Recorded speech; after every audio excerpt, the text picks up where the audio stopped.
Hey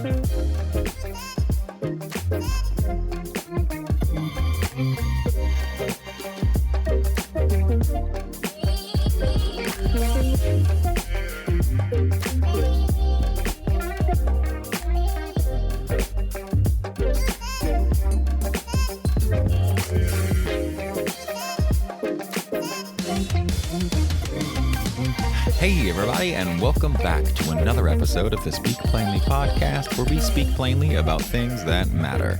I am your host, Owl Medicine, and in today's podcast, we're going to be talking about inherited trauma. We're going to be talking about intergenerational trauma, cultural trauma, collective trauma, and how it moves from one generation to another. Trauma is something that I love to study and understand because I think it's inescapable. And in today's podcast, we're going to be talking about the traumas that our ancestors faced, all of us, certain groups more than others, but we're going to be talking about how their experiences were so profound that they became embedded in their genetic code for their children to inherit.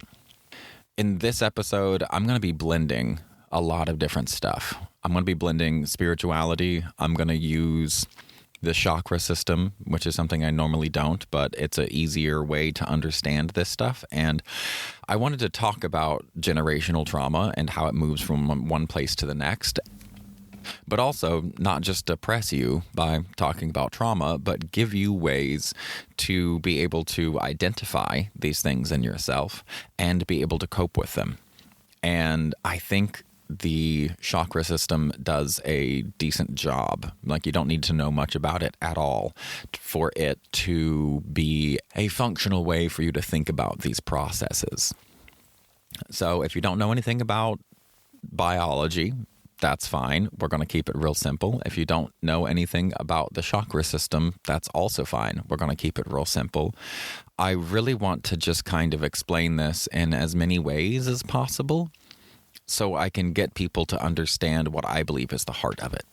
Because when I hear about ancestral trauma, when I hear about generational trauma or intergenerational trauma or collective trauma, I'm either getting a very cold and clinical view, or I'm getting a very spiritual view.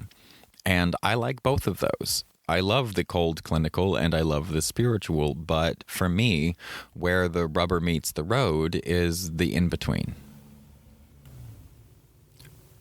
For me, what really matters is where those two meet.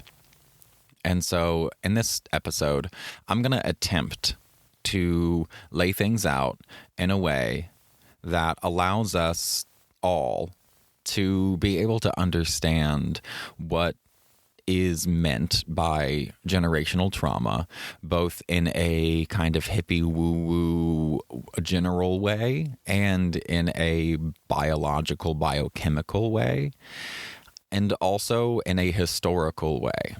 And we'll even do it in a narrative way, because this is a podcast. All we have is narrative. But we're going to be talking about individual narratives as well.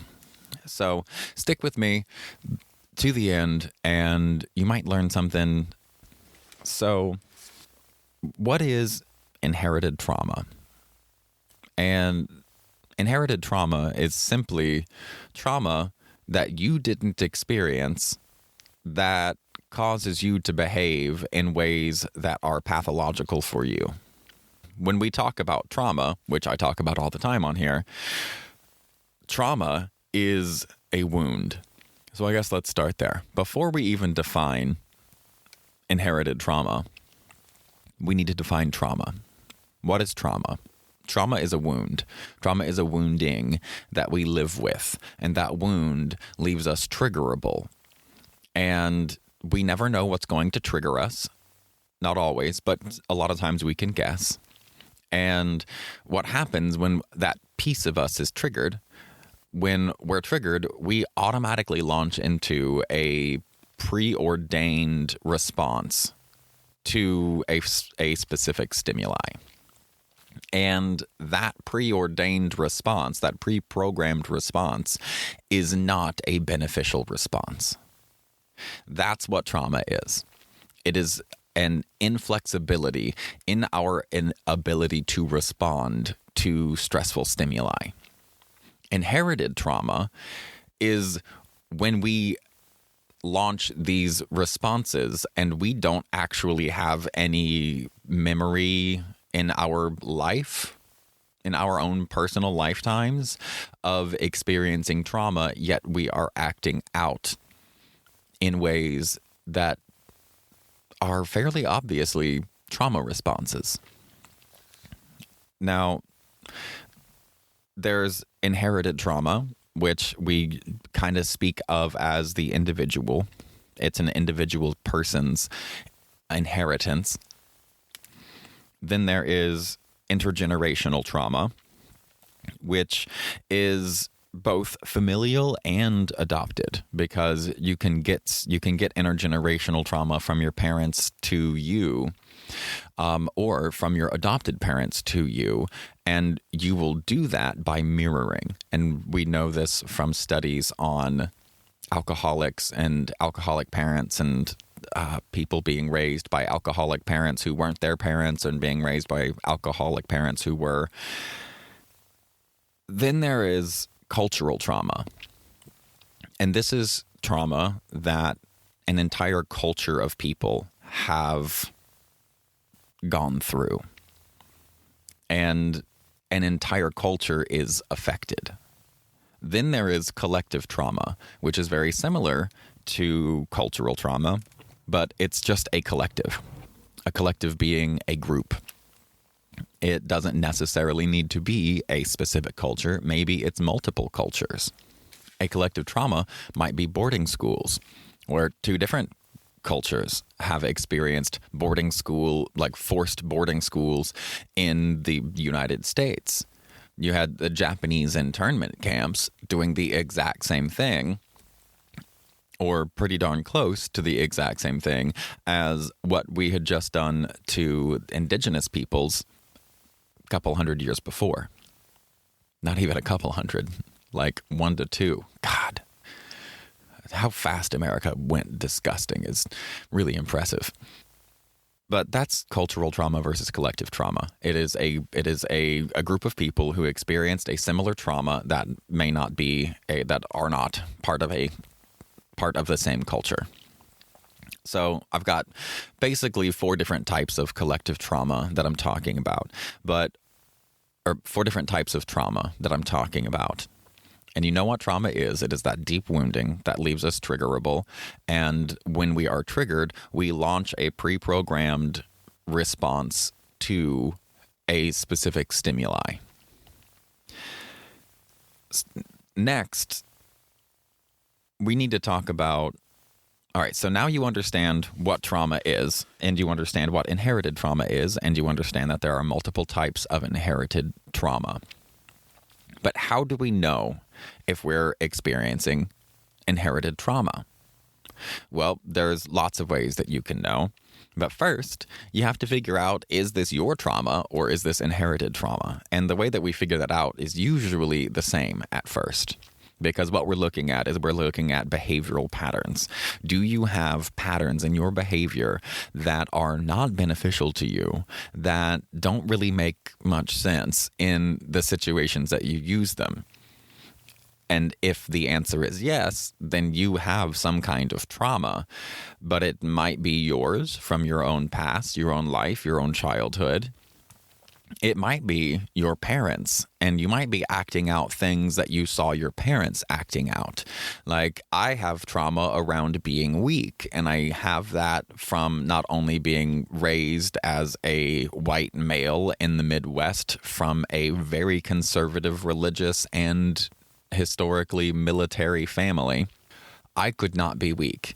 But that got compounded by the fact that I saw my mother, this is the mirroring aspect, I saw my mother never have a chance to be weak. She never had a chance. She was always working, always busting her ass. And so I saw that, and I have mirrored that in my life. And that's what we call intergenerational trauma. And that's familial. And even if I were adopted, I would still have some pre-programming that way that could be traumatic, to where I saw my mother never ever taking a break, never sitting down, never laying down, never stopping working. And so I just assume that's what you're supposed to do. And so now I continue to do that, whether I am blood to my mother or whether I'm not. That's intergenerational trauma. But then let's talk for a second about cultural trauma, because there's lots of cultures that have a long history of trauma. The most salient in the conversation right now is obviously Palestine and Israel. There's also obviously the indigenous population here in the United States, well, North America and kind of all over the world, and all of the African Americans with a shared cultural history of slavery in the United States. And with these groups of people, I don't want to talk about this in just the woo-woo way of like, there was stuff that happened to your ancestors that made them that was traumatic, and now you have that trauma in you and you have to deal with it. Like, yes, that's true, but there's no those explanations are not satisfactory to me, because okay, but what, where, how, and why? Like, you can't just say shit like that and it actually mean anything. I want to know what's actually happening. And one of the ways that we've figured this out fairly recently, I believe it was 2015, there was a study done on Holocaust survivors and the children of Holocaust survivors. And so what they did was they took Holocaust survivors and people who were Jewish, who were not in the area of the war and therefore were not exposed to it, and they took blood draws from Holocaust survivors, from people not in the Holocaust, and that were also Jewish, and descendants of those people. So we've got Holocaust survivors, their children, non-Holocaust survivors, and their children. And they took blood draws from these people, and they wanted to look at the epigenetics to see what's going on. Is maybe their epigenome different because of what they experienced?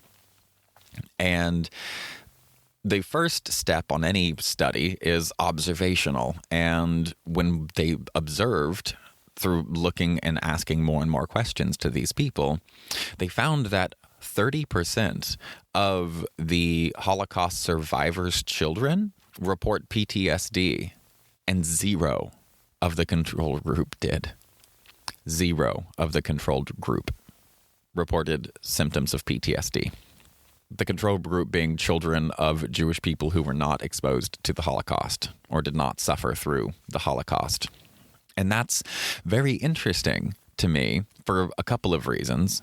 One is that moves things from a cultural trauma in some way to a collective trauma. This is where the two are bridged in some way, because the culture, the European Jewish populations were the culture that was abused and obliterated nearly through a genocide attempted by Hitler. That was a specific culture. But there were people within that culture who were not exposed directly to that. And their lineage down the line reported 30% less PTSD. By 30% less, I mean 0 PTSD. And that, I think, is very interesting, because I want to talk about the internet and our collectivity and how I think that's impacting trauma and our perceptions of trauma and how trauma-informed people are becoming. But here we have a group of people who lived through an obvious trauma, and their children are reporting symptoms that have nothing to do with what they went through, because they didn't have a Holocaust that they lived through. Now, all the children whether they were parents of Holocaust survivors or just parents of Jewish, or whether they were children of Holocaust survivors or whether they were children of Jewish parents, they all reported some amount of trauma in their life.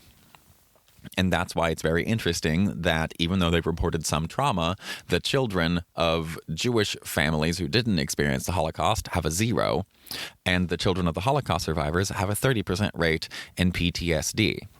But why? What is the actual analog? So we've been talking a little bit about the spiritual definitions, which is really just talking about the phenomenon in a way without much specificity. And now we're moving into the specificity.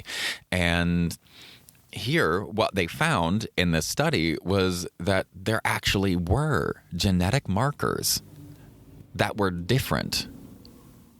There actually were genetic markers that were different in the Holocaust survivors' children and in the Holocaust survivors. They had a ton of methylation on their genome, and that methylation is the primary way that we study epigenetics. When we study epigenetics, what epigenetics means is changes in our DNA that don't actually affect the structural letters, the A, C, T, and G, right? There are a ton of stuff that we used to call junk DNA that we know now are actually if-then clauses that basically say, if in this situation, respond this way. What does that sound like? It sounds like pre-programming to stress.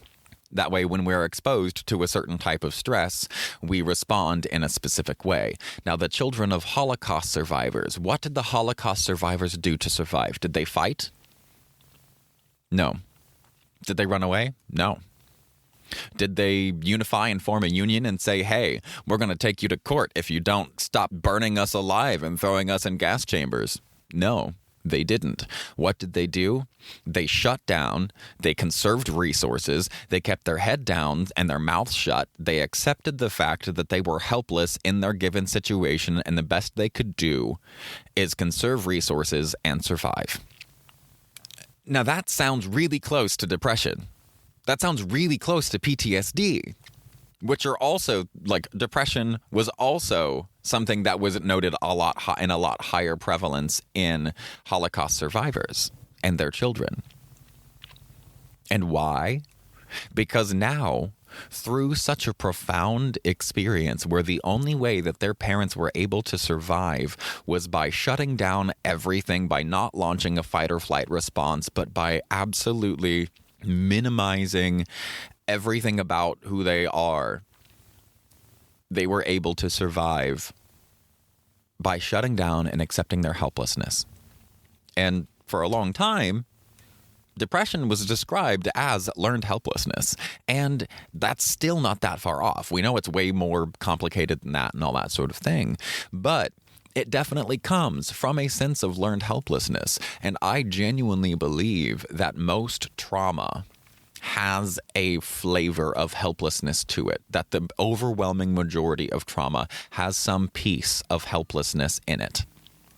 There was something that we weren't able to do for one reason or another to get us out of it.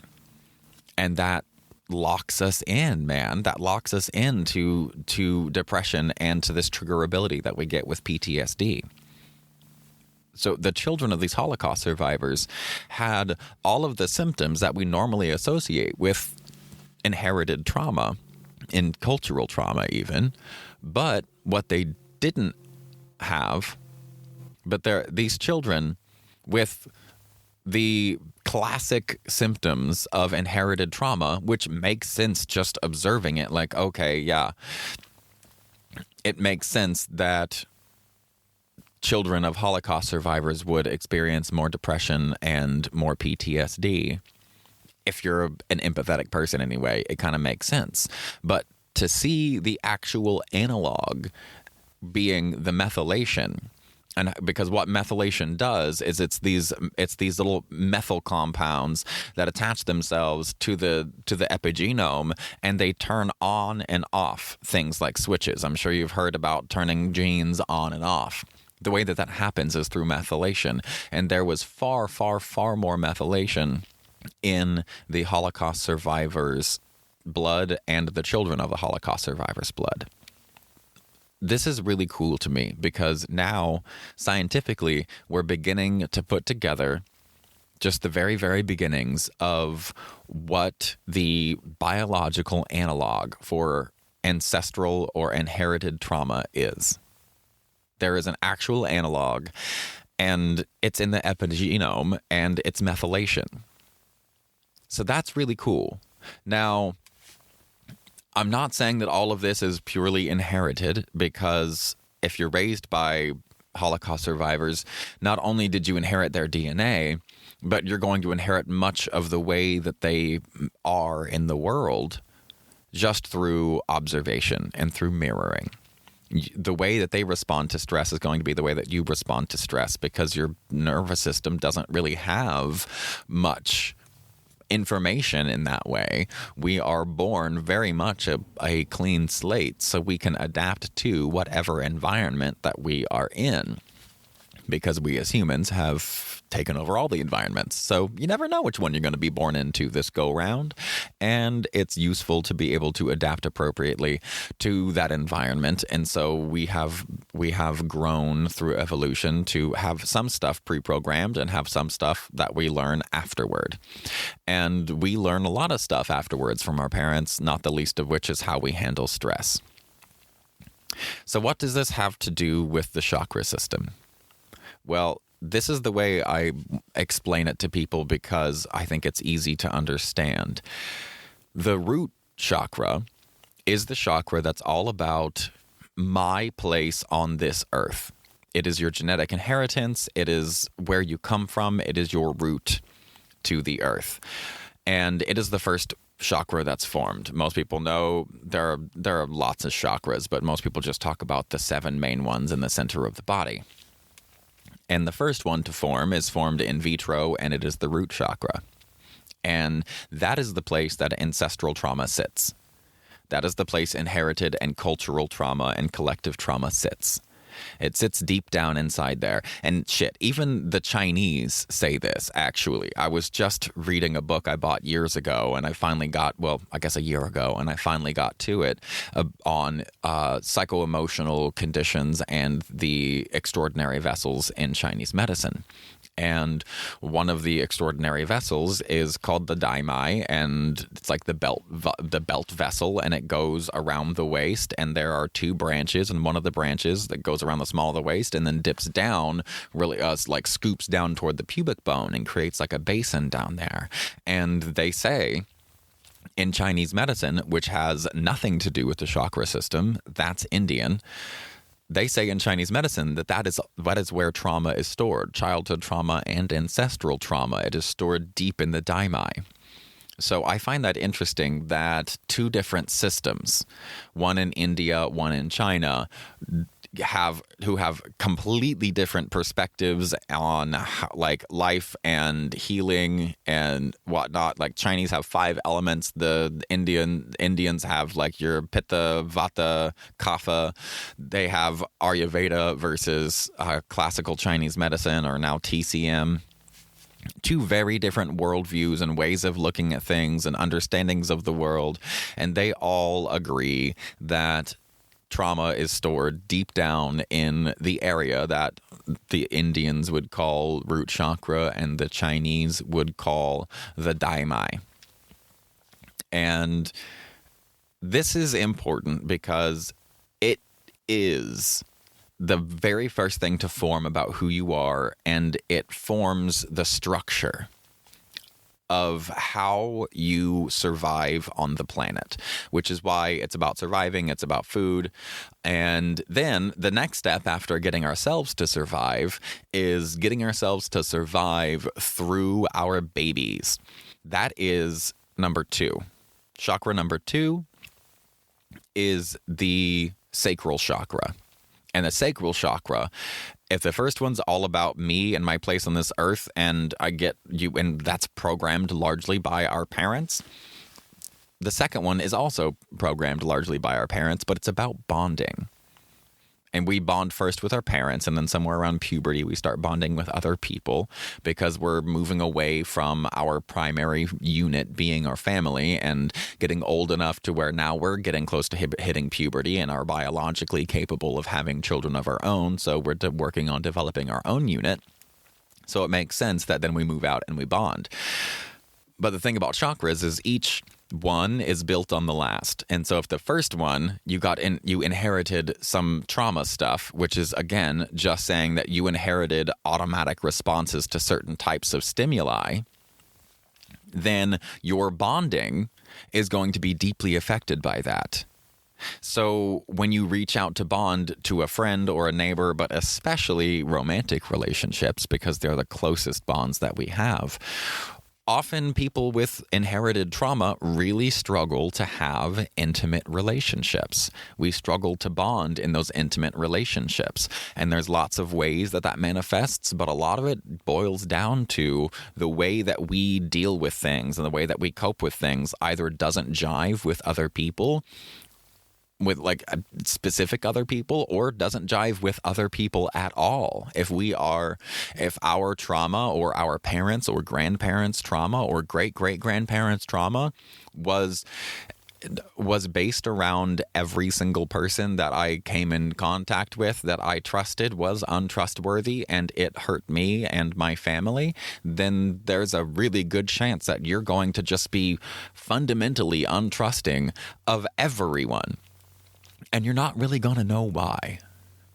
And that's what's so complicated and annoying about generational and inherited trauma is, at least with childhood trauma, you can look at the patterns and the dynamics of your childhood and your relationship with your mother or your father or a caregiver or your mother and father's relationship or siblings, and you can understand pieces about it and go, okay, well, I guess that makes sense because you've seen it.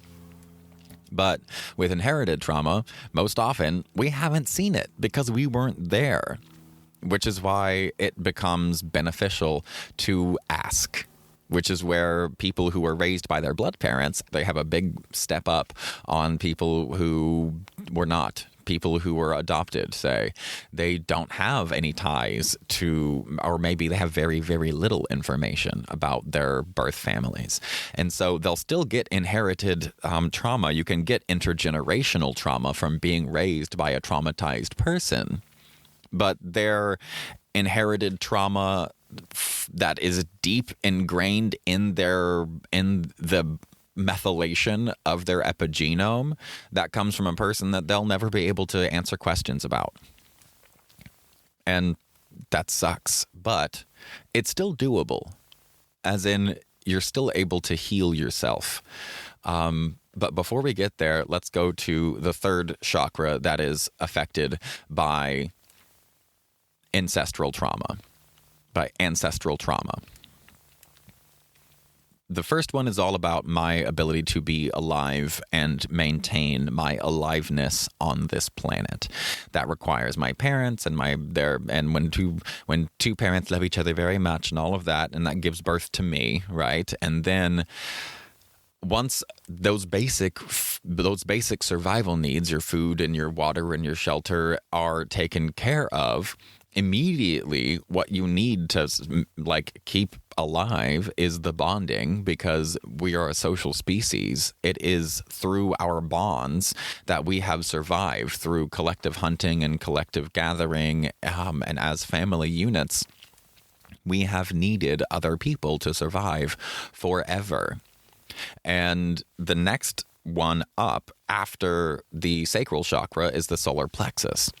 And the solar plexus is all about me.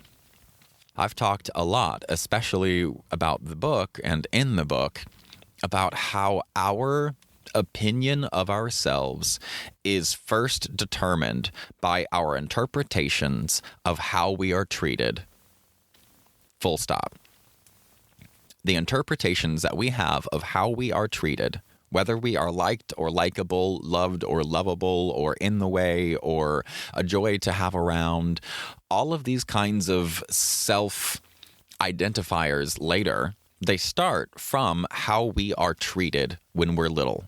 They start, and the people that treat us are people that we have bonds with. Whether they treat us well or poorly, they're people that we have bonds with. So it makes sense to me that once I have the most basic thing of like, okay, I have a physical body, and now it's like very basic survival things, violence if I'm being threatened, and food and water. Then you move into bonding, which is about sex and pushing more of you out into future generations. Then you have this third one, and this is all about me.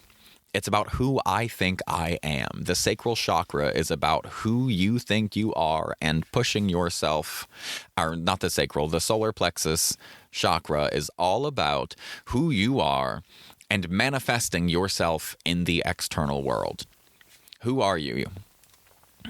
That's what's determined by the third chakra, the solar plexus. Who are you and how are you in the world? And the way that this is affected is, again, because each of the chakras are built upon themselves, because they are an energetic system that is all integrated. So if the root chakra has some stuff in there that's a little messed up, that doesn't deal with stress well, or doesn't deal with rejection well, or doesn't deal with small spaces well, or doesn't deal with open spaces well, or whatever it is, because trauma can be literally anything, because all kinds of crazy shit happens that hurts us, and that hurt can linger, and that's trauma. So when we get to this third and we're talking about me, who I am is made up of what I inherited from my parents and the bonds that I have made, the relationships that sustain me. All of these things are what form my identity. And over time, I eventually, once this third chakra is settled in, and then the other ones all form as well, we can become in control of, to some degree, of our own interpretation of ourselves or our own thoughts of ourselves. But it always, always, always first begins with what we get from our parents, and then especially the way that we are treated by those around us. That second chakra bond level stuff. And so if the people around you are traumatized, or if the people that gave birth to you and raised you were traumatized, or they have unhealthy stress coping responses, then you are going to have many of those same things. And this is how it moves from one generation to the next, to the next, to the next. If people are wondering, and I hear that they do, when people wonder, like, why are Native Americans alcoholics and have this crazy high suicide rate? Well, look at their collective trauma. Look at it. The only way that they were able to survive was to keep signing treaties and keep trusting the white people, because they had bigger guns and were absolutely abysmal and amoral and would do anything to win. How do you beat that? You survive. You just barely get by. You minimize, and everybody does it differently. I'm not saying every single person, every indigenous person, or every indigenous culture or individual within that culture all responded this way. What I'm saying is, as a whole, they had to be willing to go to worse and worse and worse and worse places by having free roam of the entirety of North America, to being relegated to tiny little plots of land in the absolute worst places in the country, in the continent. They had to be willing to go from bad to worse in order to survive. And that breeds a level of helplessness that, without cultural teachings to embolden the children who are the children of these survivors, they don't have the stories of the resilience. And you know what? That's because we took it from them. Because we did put them in boarding schools and we took away their language. We absolutely obliterated these people and obliterated their culture, because their culture, what I believe a culture is the information needed to survive in a given environment. That's what I think is culture. I think that that's everything from expression, like art, to the ways that you understand the ecology around you and leveraging the animal life and the plant life for homeostasis and balance and healing and longevity. All of those things are cultural because they all add to the way that you survive in a given environment. And expression is important. So yes, art and music and dance and all of these things are inherently culture because they need them to survive. Because these dances and these stories and these practices, these ceremonies, which are some of the most important things and probably the best ways to deal with ancestral trauma, these ceremonies had the stories that were needed of the resiliency to survive, and we killed them. Now there are obviously natives and African Americans and groups of all types that are the odd man out, or that do things differently and say they and maybe aren't as afflicted, but I don't think there is any escaping this. I think that we all got demons. That's why it's the opening line of my book. We all got demons. Each and every person who has ever walked this earth has at least one true story that will break your heart. Every single one. Whether they are African American, indigenous, Spanish, white, American, Scandinavian, Ethiopian, it does not matter. Every single person has a story that will break your heart. Some of these people belong to cultures, and that culture has stories that will break your heart.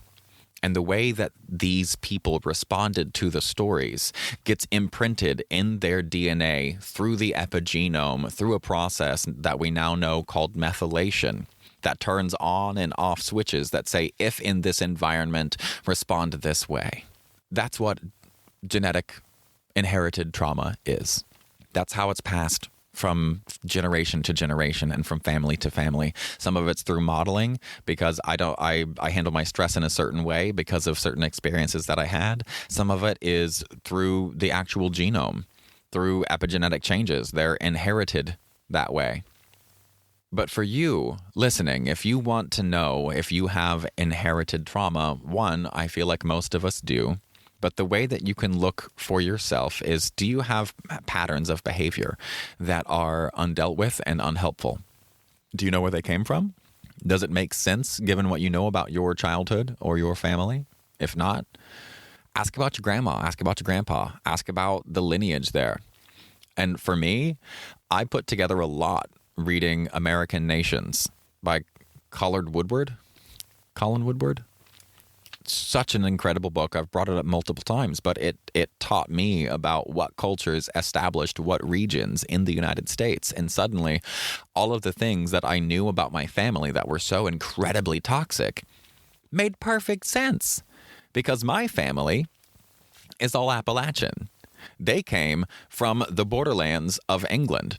England was the group that was going around conquering the world, and these were England's closest neighbors. You want to know why I'm so fucking hyphy? You want to know why I'm always ready for a fight? Why I don't have fight, flight, and freeze? I just have fight, fight, and fuck you? The reason why is because I was a borderlander. My family, my great-grandparents, they were borderlanders. Borderlanders being they were the people living on the borderlands of Scotland, on the south border of Scotland, right up against England, or on the eastern and southern border of Wales, right up against England. The Irish. These people were fighting to keep and maintain what little shit that they had. Wales is so rainy. It's basically just a cold, wet, rainy, like forest. And Scotland is pretty barren in a lot of places. It's stunning. It is beautiful. I've never been to Wales, unfortunately. I have been to the west of England, but I've never actually made it into Wales, and I really want to go because that was the one place that my grandmother talked about because she said she was Welsh, and when I did my 23andMe, sure enough, all of that information was there. But I inherited so much from the culture that my parents come from. And even Robert Sapolsky in his book Behave talks about this, because he talks about priming and these things like putting a flag in a room with people who are taking a little survey and seeing how it affects the survey, or putting stinky trash in a room and seeing how that affects people's answers on a survey. And tracing back all the way to, like, here's one for you. Did you know that the genome, or the gene mutation that allowed people to survive the bubonic plague in the 14 or 1600s, whatever, in England, is now the exact same one that causes Crohn's disease? Because it's two copies of the same gene, and that gene is all about being sensitive to inflammation. And because they were really, really sensitive, actually getting ill early with other things and not getting a deep infection from the bubonic plague. And now they're so sensitive to inflammation, especially in their gut lining, that they get Crohn's disease. Like that same, it's crazy. That level of wisdom is imprinted in our bodies, in our biology, in our DNA, in as far as the chakra system, that root chakra, the daimai, these most deep places. That's where all this information gets stored. That's where everything gets pre-programmed. And then how we bond is affected. And then how we bond obviously affects our own sense of self. And once our sense of self is affected, obviously every single other thing after that, it's a ripple effect. Everything else after that is affected. So I wanted to spend today talking to you about inherited trauma, generational trauma, whatever you want to call it. There's inherited, intergenerational, cultural, and collective, and they're all slightly different, but they're all trauma.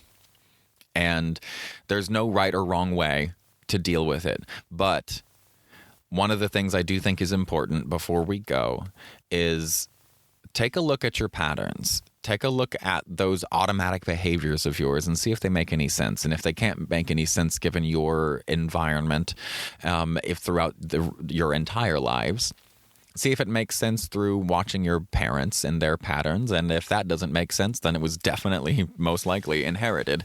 And I say definitely / haha most likely, because nothing comes out of nowhere.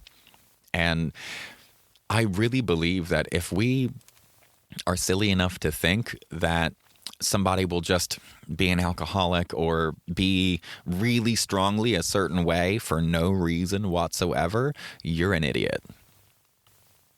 Nothing works that way in reality. It may seem completely unconnected to us, but I think that's just because the world is much more intertwined and complicated than we believe. Maybe even more so than we can believe. More so than we're even capable of believing. But I don't believe that any trait comes from nowhere. So if you have these echoes living in you that make your life a little bit harder, you probably have some generational or inherited trauma that you need to deal with.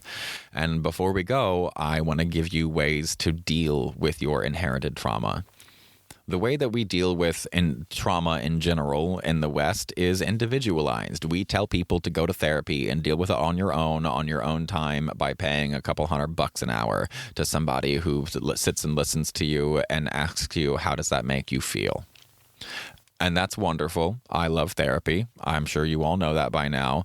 But that is not enough, especially when it comes to the types of trauma that we're dealing with in the modern day. We're looking at how we got here, and here being this very tech-driven, incredible world with all these opportunities. And the way that we got here was through slavery, through genocide, through obliterating entire populations of people, through deeply, deeply harming other human beings, which means cultural and collective trauma. And you've heard me talk before about how relational trauma, most of our trauma is relational, and relational trauma has to be dealt with and healed in relationship.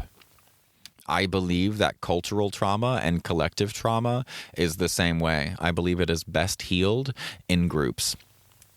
I think ceremony for group healing is probably the best way to deal with your cultural and collective traumas. Find people who are whatever you are, whatever group that you feel that you belong to. Find other people who are similar and who are having similar struggles to you. And I want you to build ceremony. Because what ceremony does is it builds space. It creates a space for healing. So the more purposeful that you are with this, the better. It doesn't need to be elaborate. It could be as simple as you want, but it does need to be purposeful. And the more people that come together, the better, I believe. And set your space. Set up your space. Set it up for healing. And because you are healing ancestral trauma, I want you to call your ancestors in. Start it with a prayer. Start it with an incantation. Start with just a poem or a saying or spoken word, whatever you want to call it. But start with words. But start with words, and start with words that invite your ancestors to you. Not all your ancestors, because I'm sure you got some shady ones, like some real shady ones. So when you call in your ancestors, ask for your ancestors in the light. Ask for your ancestors who are working in the light. Ask for the evolved ancestors and the ancestors who are actively trying to do good in your life now. Because as much as you have ancestral trauma, if you have ancestral trauma, that means by definition, you have ancestral resilience. So call those people in. Call in your ancestors. Call in their resiliency. Bring them into this space with you and ask them to help heal you. And then I want you in this space to be present of mind with where your mind wanders. And I want you to think about the weight of the things that you carry. Everybody in the meditation, everybody in the ceremony. Think about the weight of the specific things that you carry, which means before you come to do this healing, you need to know what you're healing to some degree. And maybe you don't know exactly what it is, but when you come and you start this process, it will unveil itself to you. But for many of us, we know at least one thing. Otherwise, we wouldn't be tipped off that we have any problems. But we know at least one thing that seems to pop up, some pattern of ours that doesn't seem to fit with us, with our lives, even with our parents. And when you're in this ceremony, think about that. Think about that space. Think about that pattern. Think about a situation in which that pattern was beneficial. Thank that ancestor for the pattern, because in another situation, it might be beneficial. You're just not in that situation right now. Thank that ancestor for the resiliency. Thank that ancestor for their strength and for giving birth to you, no matter how many generations away it was. So now you have an idea, hopefully, what is inherited trauma, what the different types are, how you can find it within yourself, how it affects us, what the actual biological mechanism is, that whole methylation thing, and something that you can do about it. Going to therapy is great, but I think we all need to start doing more to be our own therapists. Especially now with how much information is out in the world, good information is out there. We all ought to have our own therapists as well. But what I mean by becoming your own is be the person in your community who puts together a workshop. Be the person in your community who puts together a webinar on ancestral trauma and on healing. And you don't need anything besides a willingness and some kind of clue as to what you're doing. And with this podcast, I hope now you have some kind of clue. I hope that you will reach out to the people who have been injured in similar ways to you, and you will come together and you will heal as a group. That's what this world needs. We all need more healing. From our own individual stuff, from our ancestral stuff, we all need more healing. So thank you for joining me today. I hope that you got something out of this podcast. This was a meaningful one for me, and it actually took a friend suggesting it because I couldn't believe I hadn't actually done one on specifically ancestral trauma. but here it is. I really hope that you got something out of this. Thank you for spending your time with me. Consider clicking the link in the description and go buy me a coffee, become a member, and support the show so you don't have to listen to ads telling you to buy crap that you don't need. I really appreciate you. Thank you. I hope you have a marvelous weekend. And remember, stay curious and stay uncomfortable.